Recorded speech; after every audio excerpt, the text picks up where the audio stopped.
नमस्कार। जी के कुछ ट्रैकर में आपका स्वागत है। आज हम प्राचीन भारत के अंतर्गत हड़प्पा सभ्यता के बारे में आगे पढ़ेंगे। अभी तक हमारी 2 वीडियो हड़प्पा सभ्यता के बारे में बन चुकी हैं, जिनसे आगे जो भी प्रश्न बन सकते हैं वो आज की वीडियो में हम कवर करेंगे। तो चलिए शुरू करते हैं आज का पहला प्रश्न। पहला प्रश्न है कि धौलावीरा किस राज्य में स्थित था। धौलावीरा की अगर हम स्थिति की बात करें तो ये गुजरात के कच्छ में एक भचाऊ स्थान है। ठीक है, गुजरात के कच्छ में एक भचाऊ नामक स्थान पर ये स्थित था। ठीक है, स्थित था। यहाँ अगर हम इसकी बात करें कि ये जो धौलावीरा है इसका अर्थ क्या होता है, तो अर्थ जो है सफ़ेद कुआं। क्या होता है? सफ़ेद कुआं। ठीक है, तो ये इसका अर्थ होता है। आपसे पूछा जा सकता है कि इसकी खोज कब हुई थी, तो ये हुई थी 1968 में। किसने की थी, तो ये पूछा जा सकता है आपसे। ये की थी जगपति जोशी ने। जगपति जोशी ने।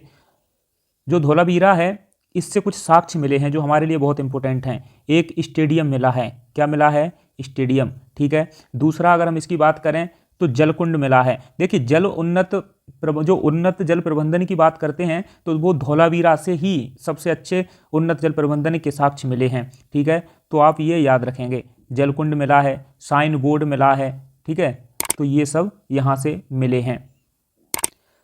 वहीं आप जानते होंगे कि इसे यूनेस्को में शामिल 2021 में किया गया था। ठीक है, ये भारत की 40वीं साइट थी जो यूनेस्को में शामिल हुई थी, और साथ ही हड़प्पा सभ्यता की प्रथम थी। हड़प्पा सभ्यता की प्रथम साइट है जिसे यूनेस्को में शामिल किया गया है। ठीक है, तो आप इतना याद रखेंगे। तो इस प्रश्न का राइट आंसर है गुजरात, अर्थात 1। चलिए अगला प्रश्न देखते हैं। दूसरा प्रश्न है कि पत्थर की बनी हुई नृत्य करती हुई पुरुष मूर्ति नटराज किस स्थान पर पाई गई है। तो पहले तो आप ये याद रखेंगे पत्थर की जो बनी मूर्ति है जो नृत्य करती हुई दिखाई गई है उसे हमने क्या नाम दिया है? नटराज। ठीक है, नटराज। और दूसरी बात ये याद रखनी है कि ये मिली है हड़प्पा से। आप जानते होंगे कि हड़प्पा प्रथम शहर है हड़प्पा सभ्यता का। ठीक है, जिसे उत्खनन किया गया था। दूसरा, जो ये नृत्य कर रही है वो कैसे कर रही है? दाहिना जो पैर है इसका, दाहिना पैर है उस पर ये जो भी पुरुष है वो खड़ा है और बाएं पैर नृत्य की मुद्रा में है।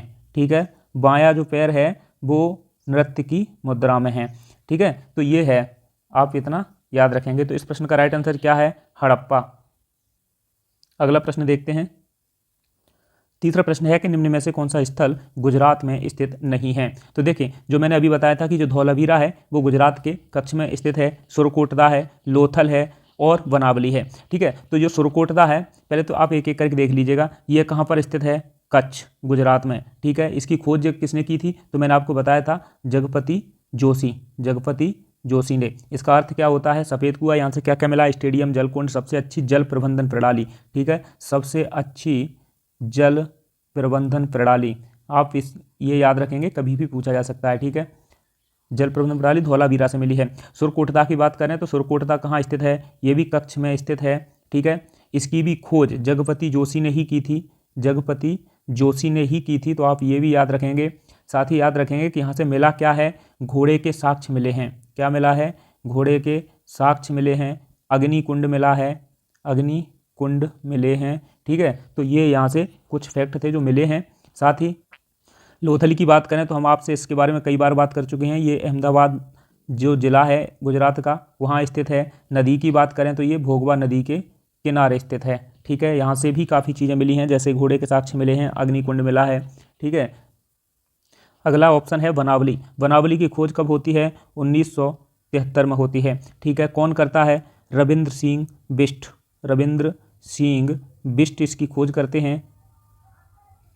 ठीक है, और इसकी स्थिति की बात करें तो ये हरियाणा के हिसार जिले में स्थित है। कहाँ पर है? हिसार जिला। ठीक है, हिसार जिला हरियाणा में। तो आप ये याद रखेंगे कि ये गुजरात में स्थित नहीं है। अगर इसकी नदी की बात करें तो ये रंगोई नदी के किनारे है। कौन सी नदी है? रंगोई नदी। यहाँ से भी एक साक्ष्य पूछा जाता है, बार बार पूछा जाता है कि क्या मिला है।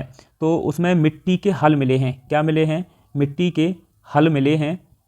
ठीक है, मिट्टी के हल मिले हैं, जौ मिले हैं। लेकिन साथ ही एक और इम्पोर्टेंट फैक्ट है, जल निकास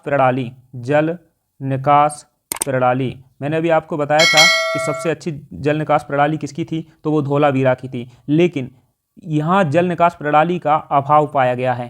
क्या पाया गया है, अभाव पाया गया है, यहाँ ऐसी चीज़ नहीं पाई गई है। तो ये आप याद रखेंगे और इस प्रश्न का राइट आंसर भी वनावली है। चलिए अगला प्रश्न देखते हैं।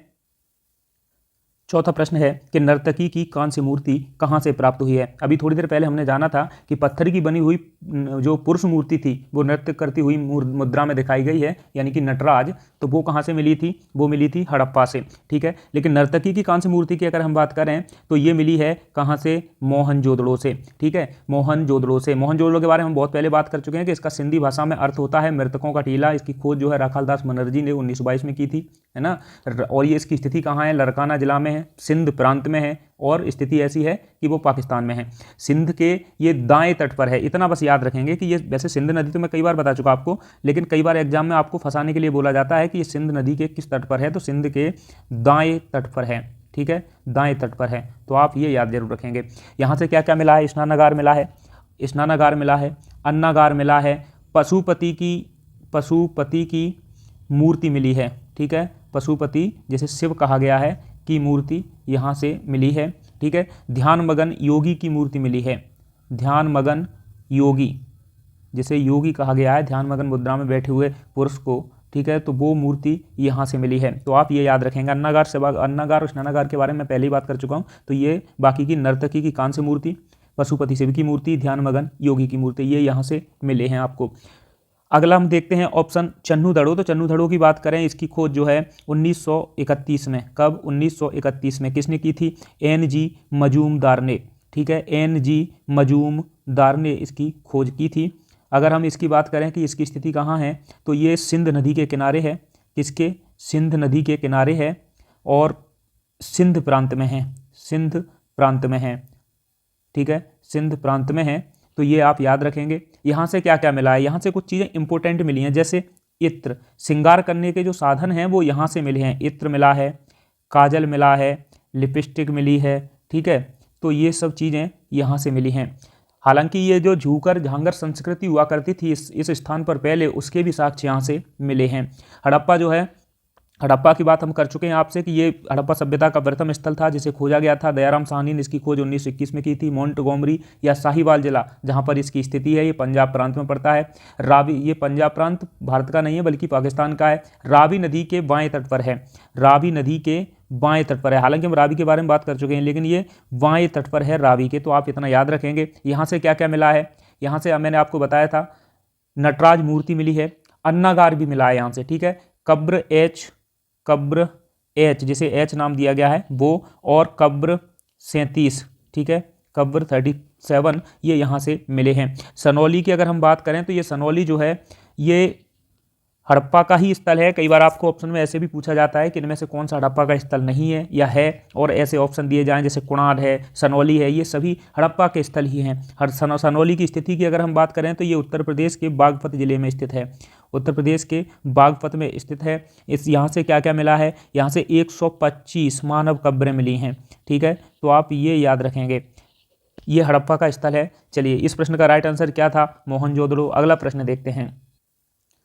अगला प्रश्न है कि किस वर्ष जर्मनी और इटली के पुरातत्वविदों के एक दल ने मोहनजोदड़ो में सतह का अन्वेषण शुरू किया था।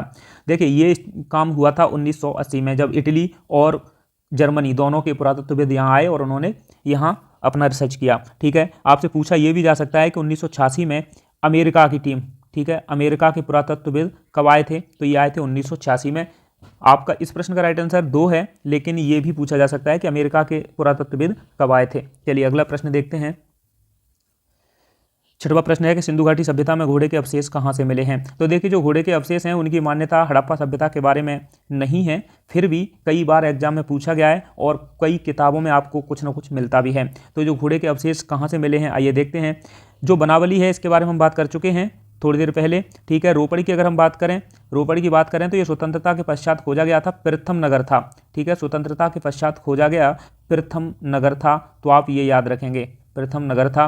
ठीक है, इसकी खोज किसने की थी, यज्ञदत्त शर्मा ने। किसने की थी, यज्ञदत्त शर्मा ने। कब की थी, 1953 में। ठीक है, और ये अगर इसकी स्थिति की बात करें तो ये पंजाब का रोपड़ जिला जो है वो है। ठीक है, वर्तमान का जो पंजाब का रोपड़ जिला है उसे ही क्या कहा गया है, रोपड़, ठीक है। तो ये सतलज नदी के किनारे है। इसकी यहाँ से एक और अच्छा इंपॉर्टेंट फैक्ट मिला है, वो है मालिक के साथ कुत्ते दफनाना, ठीक है। मालिक के साथ कुत्ते दफनाने का साक्ष्य कहाँ से मिला है? ये मिला है रोपड़ से, ठीक है। तो ये आप याद रखेंगे। अगर हम सुरकोटदा की बात करें तो हम पहले बात कर चुके हैं, फिर भी है ना, इसकी जो स्थिति है वो कच्छ में है। जगपति जोशी ने इसकी खोज की थी। घोड़े के साक्ष्य आपको 3 जगह से देखने को मिलते हैं। घोड़े के साक्ष्य कहाँ कहाँ से मिलते हैं? तो ये 3 जगह हैं। एक तो है सुरकोटदा, ठीक है। दूसरा है कालीबंगा, दूसरा है कालीबंगा, और तीसरा है लोथल। तो आपको ये 3 स्थान मिलेंगे जहाँ से आपको इसके साक्ष्य मिलते हैं। तो इस प्रश्न का राइट आंसर 3 है। राखीगढ़ी की अगर हम बात करें तो राखीगढ़ी जो है भारत के हरियाणा में है। भारत के जो हरियाणा राज्य है उसमें स्थित है। और इसकी जो खोज की थी वो की थी सूरज भान ने। किसने? सूरज भान ने। कब की थी? 1969 में। घग्गर नदी के किनारे है ये, ठीक है। घग्गर नदी के किनारे है। तो आप इतना याद रखेंगे। भारत में ऐसी मान्यता है कि भारत में हड़प्पा सभ्यता का सबसे बड़ा स्थल राखीगढ़ी था, ठीक है। तो आप ये भी याद रखेंगे। चलिए अगला प्रश्न देखते हैं। 7वां प्रश्न है कि निम्नलिखित में से कौन सा विकल्प हड़प्पा सभ्यता के बारे में सही नहीं है? यहाँ वृक्ष पूजा और पशुपति की पूजा प्रचलित थी। तो ये मैंने बताया था एक बार एक वीडियो में कि वृक्ष पूजा यानी कि वहाँ जो नेचुरल चीज़ें थी उनकी पूजा की जाती थी, और पशुपति की मूर्ति मिली है तो उससे ये अनुमान लगाया जाता है कि ये पूजा की जाती थी। सिंधुवासी तलवार से परिचित थे, क्योंकि उस समय लोहे की खोज नहीं हुई थी। लोहे की खोज आगे चल कर के वैदिक समय में हुई थी, इसलिए तलवार उस समय नहीं थी, तो ये लोग तलवार से परिचित नहीं थे, ठीक है। मोहरें पकी हुई मिट्टी की बनाते थे।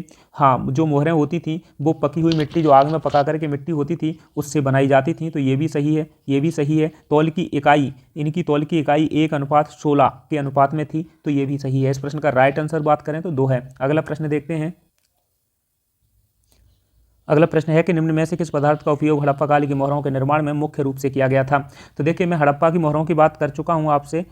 जो मोहरें थीं इनकी अगर हम बात करें, जो इनके जो रूप थे वो या तो वर्गाकार, अधिकांश जो मिली हैं वो वर्गाकार मिली हैं। कैसी मिली हैं? वर्गाकार मिली हैं। हालांकि बेलनाकार, गोलाकार भी मिली हैं, लेकिन वह मूलतः हड़प्पा की नहीं है। वो कहाँ की हैं? हो सकता है किसी व्यापारिक क्षेत्र से आई हों, लेकिन ये जो वर्गाकार हैं ये मूलतः हड़प्पा की हैं। तो ये कहाँ से मिली हैं?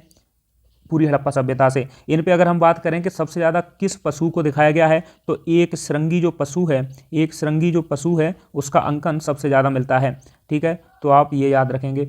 साथ ही आप याद रखेंगे कि एक कांसे की मूर्ति भी मिली है। कांसे की जो मोहर है वो भी मिली है। वो कहाँ से मिली है? मोहनजोदड़ो से। कांस्य मूर्ति मैंने आपसे बोला भी था, तो वो मोहनजोदड़ो से मिली है। अन्यथा की स्थिति में सभी मोहरें सैलखड़ी की बनाई जाती थीं, ठीक है।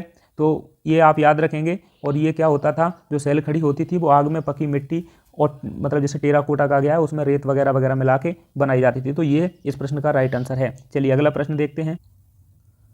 9वां प्रश्न है कि सिंधु घाटी सभ्यता के बारे में कौन सी युक्ति सही नहीं है? इनका समाज मात्र सत्तात्मक था। गाय उनके लिए पवित्र थी। मैंने पहले ही वीडियो में बताया था आपको कि गाय का कोई भी जिक्र यहाँ नहीं मिलता है, तो ये गलत है। पशुपति की पूजा करते थे, सही है। पर्दा प्रथा और वेश्यावृत्ति दोनों ही यहाँ प्रचलित थी। तो इस प्रश्न का राइट आंसर क्या है? 2 है। चलिए अगला प्रश्न देखते हैं।